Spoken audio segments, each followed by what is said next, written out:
Cláusula de reserva de plenário. O que seria essa cláusula de reserva de plenário prevista no artigo 97 da Constituição Federal?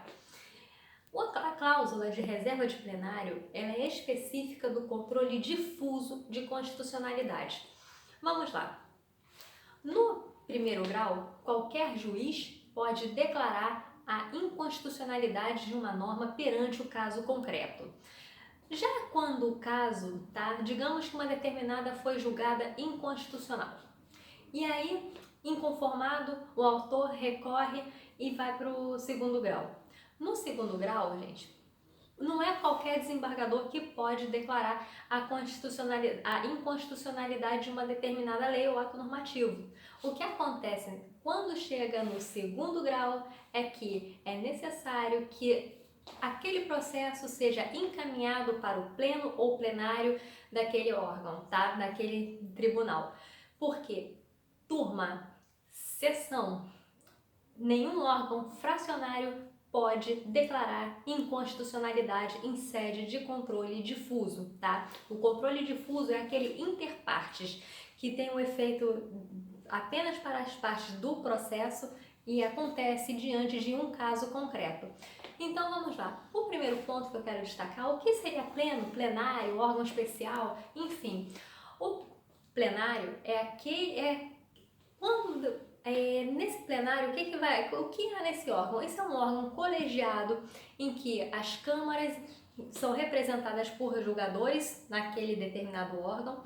E aí, quando aquele tribunal não é tão grande, Então, e tem que ter no mínimo 11, no máximo 25, esse órgão colegiado é chamado de pleno, Ou plenário.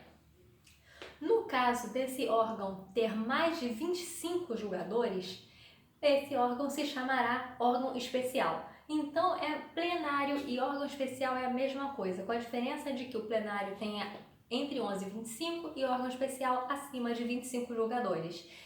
Agora, voltando para a nossa questão a respeito da cláusula de reserva de plenário.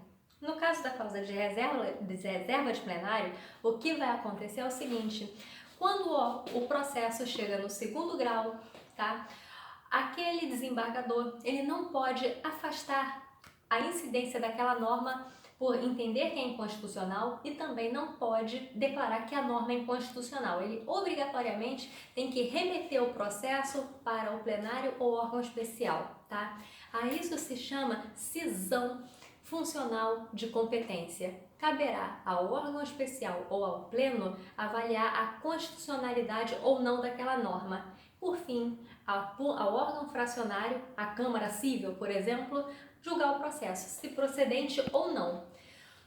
O que o órgão especial ou plenário decidir a respeito da constitucionalidade da lei ou ato normativo vai vincular obrigatoriamente o órgão fracionário. Então, uma vez decidida que aquela norma é inconstitucional, o órgão fracionário, a Câmara, por exemplo, simplesmente vai julgar de acordo com o que foi decidido ali, que aquela norma é inconstitucional e assim resolver a lide, Então, essa é a cláusula de reserva de plenário.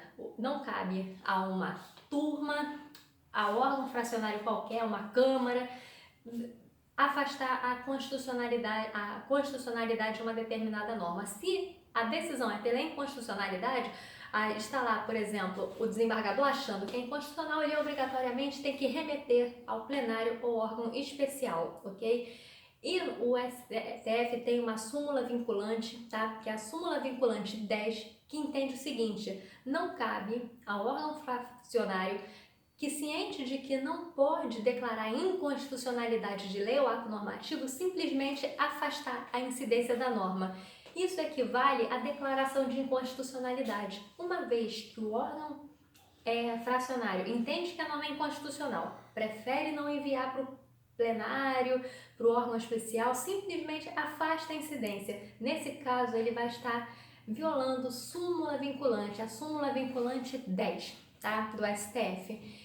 Então, pessoal, a cláusula de reserva de plenário impede qualquer órgão fracionário de declarar inconstitucionalidade. Quem tem liberdade para declarar inconstitucionalidade de uma lei ou ato normativo é o juiz de primeiro grau. Se você gostou desse vídeo, se inscreva no meu canal, clica no sininho, dê seu like, que isso é muito importante para quem grava vídeos no YouTube. Muito obrigada!